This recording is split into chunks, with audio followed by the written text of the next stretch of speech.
یعنی ہم سبھی غلامان مصطفیٰ صلی اللہ علیہ وسلم کی ہمدردی میں روئیں کہ ان بیچارے مسلمانوں سے وہ ماہ مبارک رخصت ہو رہا ہے جس کی ہر گھڑی رحمت سے بھری ہوئی رہتی ہے اور جس میں ہر آن چھما چھم رحمتیں برستی رہتی ہیں، جس میں جنت کے دروازے کھول دیے جاتے ہیں اور دوزخ کے دروازوں پر تالے پڑ جاتے ہیں، روزانہ لاکھوں کروڑوں گنہگاروں کی مغفرت ہوتی ہے۔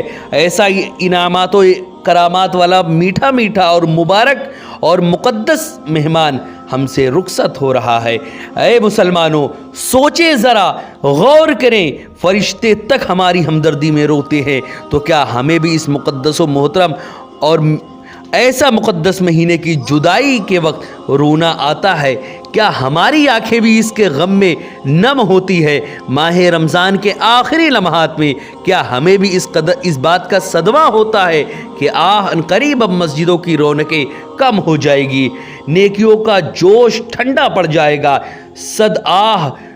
روزوں کا لطف و مزہ، وقت افطار کا نورانی سماں، تراویح کا کیف و سرور، ہر طرف قرآن کی تلاوت اور جگہ جگہ نعت خوانی کی محفلیں، اور سحری کے وقت درود و سلام کی میٹھی میٹھی مد بھری آوازیں، آدھی رات کے بعد سحری کے لیے جگانے والوں کی صدا، یہ تمام مناظر اب کہاں نظر آئیں گے؟ ان سب باتوں کو یاد کرنے کے ساتھ ساتھ ماہ رمضان کی ان پیاری پیاری ساعتوں کی یاد کر کے، یعنی ان تمام وقتوں کو یاد کر کے ان کی تجلیات کو خوب یاد کریں جو اس ماہ مبارک میں اللہ رب العزت نازل فرماتا ہے۔ کیا ہم بھی اس ماہ مبارک کے گزرنے پر افسوس کرتے ہیں اور روتے ہیں؟ افسوس کہ ہمارا دل بالکل سیاہ پڑ چکا ہے۔ اگر ہمارا کوئی عزیز دوست یا ہمارا کوئی بہت پیارا ہم سے جدا ہو رہا ہو تو ہمارا حال یہ رہتا ہے کہ ہمارا دل بے قرار ہو جاتا ہے، آنکھیں اشکبار ہو جاتی ہے، حالانکہ ہمیں دوست نے کیا دیا ہے وہ دے بھی کیا سکتا ہے، مگر اس مبارک اور محترم ماہ رمضان کے غم میں نہیں روتے جس نے ہمیں بہت کچھ دیا ہے۔ اے پیارے میرے بھائیوں، اس کے غم میں ضرور رونا چاہیے، اگر رونا نہ آئے تو رونے جیسی صورت ہی بنا لے، اور ویسے بھی کسی پیاری کی جدائی انسان کو غمگین کر دیتی ہے۔ حضرات محترم، حدیث پاک میں ہے جو شخص رمضان المبارک کے آنے کی خوشی اور جانے کے غم کرے اس کے لیے جنت ہے، اور اللہ عز و جل پر حق ہے کہ اسے جنت میں داخل فرما دے۔ حضرات محترم، اس کی غم جدائی کا اظہار آنسوؤں اور ٹھنڈی ٹھنڈی آہوں سے کرنے کے ساتھ ساتھ اپنے کردار سے بھی ہونا چاہیے۔ یہ نہیں کہ عید کا چاند نظر آنے پر چند لمحے تو ہجر رمضان میں افسردہ ہو لیے اور چند آنسو رو لیے اور پھر عید کی مبارک رات بازاروں کے غافل کر دینے والی رونقوں میں گم ہو کر رہ گئے، اور عید کا جو ایک مبارک اور متبرک دن ہے اس دن سنیما گھروں اور ڈرامہ گاہوں، ناچ رنگ کی محفلوں اور بیہودہ میلوں میں یا مخلوط تفریح گاہوں میں برباد کر دیا کہ یا تو اور دنوں میں بھی کوئی اچھا کام نہیں، اور عید سعید کے دن تو یہ اور ہی زیادہ خراب ہے۔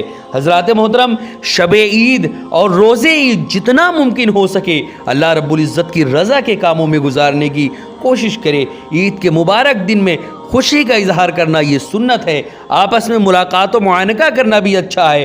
بہرحال ہمیں عید کے روز بھی اور ہر روز اپنے مالک حقیقی اور اس کے پیارے حبیب حضور رسول اکرم صلی اللہ علیہ وسلم کی خوشنودی اور رضا حاصل کرنے کے لیے کوشاں رہنا چاہیے۔ حضرات محترم، اسی طرح رمضان المبارک کی برکتیں اور رحمتیں اللہ رب العزت نے بہت ساری نازل فرمائی ہیں۔ جہاں اس کی اتنی زیادہ برکتیں اور رحمتیں ہیں رمضان کی، جہاں روزہ رکھنے کی بے شمار فضائل ہیں، وہیں بغیر کسی صحیح مجبوری کے رمضان المبارک کا روزہ ترک کرنے پر سخت وعیدیں بھی ہیں۔ رمضان شریف کا ایک روزہ جو بلا کسی عذر شرعی کے جان بوجھ کر کوئی بھی انسان اگر جان بوجھ کر چھوڑ دے تو ایک حدیث کے مطابق اسے 9 لاکھ سال تک جہنم کی آگ میں جلنا پڑے گا۔ نیز جس نے ایک روزہ ضائع کر دیا تو اب عمر بھر بھی اگر روزے رکھتا ہے تب بھی اس چھوڑے ہوئے ایک روزے کی فضیلت وہ نہیں پا سکتا۔ حضرات محترم، حضرت سیدنا ابو ہریرہ رضی اللہ تعالیٰ عنہ سے روایت ہے کہ حضور رسول اکرم صلی اللہ علیہ وسلم نے فرمایا، جس نے رمضان کے ایک دن کا بھی روزہ بغیر رخصت اور بغیر مرض افطار کیا تو زمانہ بھر کا روزہ اس کی قضا نہیں ہو سکتا، اگرچہ بعد میں وہ رکھ بھی لے۔ یعنی وہ فضیلت جو رمضان المبارک میں روزہ رکھنے کی تھی اب کسی طرح بھی وہ نہیں پا سکتا۔ لہٰذا ہمیں ہرگز غفلت کا شکار ہو کر روزے جیسی عظیم الشان نعمت نہیں چھوڑنی چاہیے۔ بعض بھائی بہن روزہ رکھ کر بغیر کسی صحیح مجبوری کے اور بعض اوقات تو بلا کسی وجہ کے ہی چھوڑ دیتے ہیں۔ حضرات محترم، ایک حدیث اب سماعت کرے جس میں آپ کو بطریق احسن سمجھ میں آئے گا کہ روزہ جو انسان چھوڑتا ہے اللہ رب العزت کے اس پر کیا کیا عذاب نازل ہوتے ہیں۔ حضرات محترم، حضرت سیدنا ابو امامہ باہلی رضی اللہ تعالیٰ عنہ فرماتے ہیں، میں نے حضور رسول اکرم صلی اللہ علیہ وسلم کو یہ فرماتے ہوئے سنا کہ میں سویا ہوا تھا تو خواب میں 2 شخص میرے پاس آئے اور مجھے ایک دشوار گزار پہاڑ پر لے گئے۔ جب میں پہاڑ کے درمیانی حصے پر پہنچا تو وہاں بڑی سخت آوازیں آ رہی تھی، تو میں نے کہا یہ کیسی آوازیں ہیں؟ تو مجھے بتایا گیا کہ یہ جہنمیوں کی آوازیں ہیں۔ پھر مجھے اور آگے لے جایا گیا تو میں کچھ ایسے لوگوں کے پاس سے گزرا کہ ان کو ان کے ٹخنوں کی رگوں میں باندھ کر الٹا لٹکایا گیا تھا اور ان لوگوں کے گلپھڑے پھاڑ دیے گئے تھے اور ان کے گلپھڑوں سے خون بہ رہا تھا۔ تو میں نے پوچھا یہ کون لوگ ہیں؟ تو مجھے بتایا گیا کہ یہ لوگ روزہ افطار کرتے تھے، یعنی قبل اس کے روزہ افطار کرنا حلال ہو، یعنی یہ لوگ جو ہیں وہ روزے کے وقت، افطار کے وقت سے پہلے ہی روزہ کھول لیتے تھے۔ حضرات محترم، روزہ سرے سے نہ رکھنا کبیرہ گناہ اور روزہ رکھ کر توڑ دینا بھی اشد گناہ ہے، اور وقت سے پہلے افطار کرنے سے مراد یہی ہے کہ روزہ تو رکھ لیا مگر سورج غروب ہونے سے پہلے جان بوجھ کر کسی صحیح مجبوری کے بغیر توڑ ڈالا۔ اللہ رب العزت اپنے پیارے حبیب صلی اللہ علیہ وسلم کے طفیل ہمیں اپنے قہر و غضب سے بچائے۔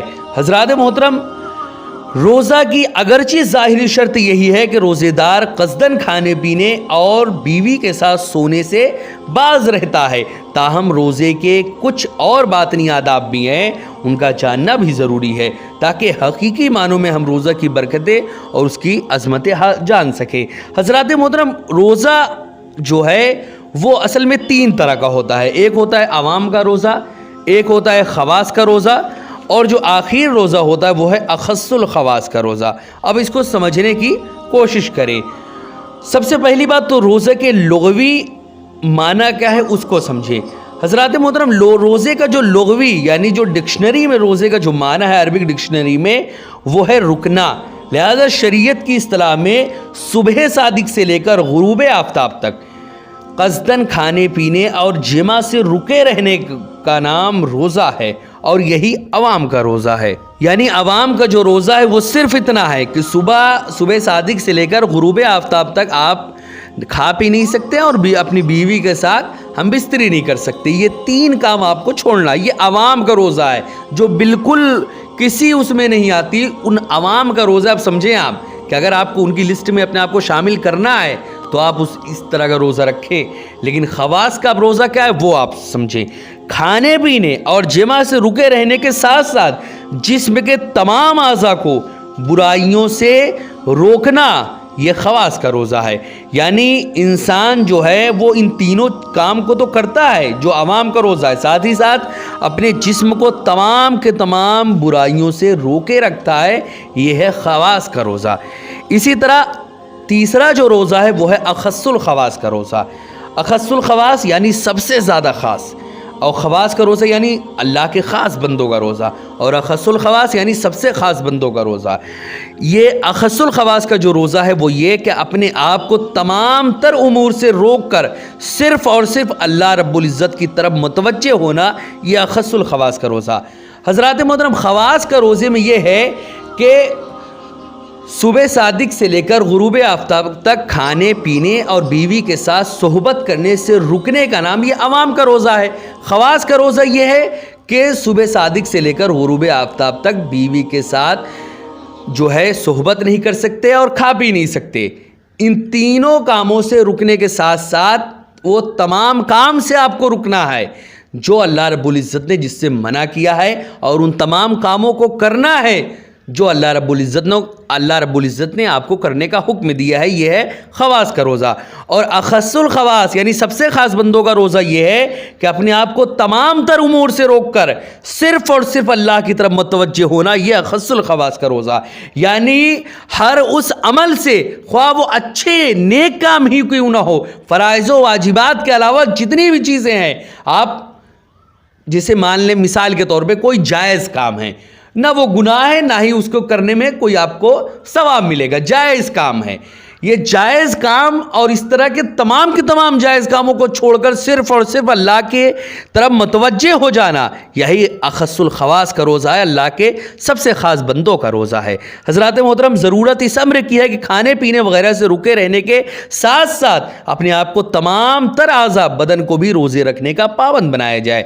ویڈیو پسند آئے تو ویڈیو کو لائک کریں اور شیئر کریں۔ السلام علیکم ورحمۃ اللہ وبرکاتہ۔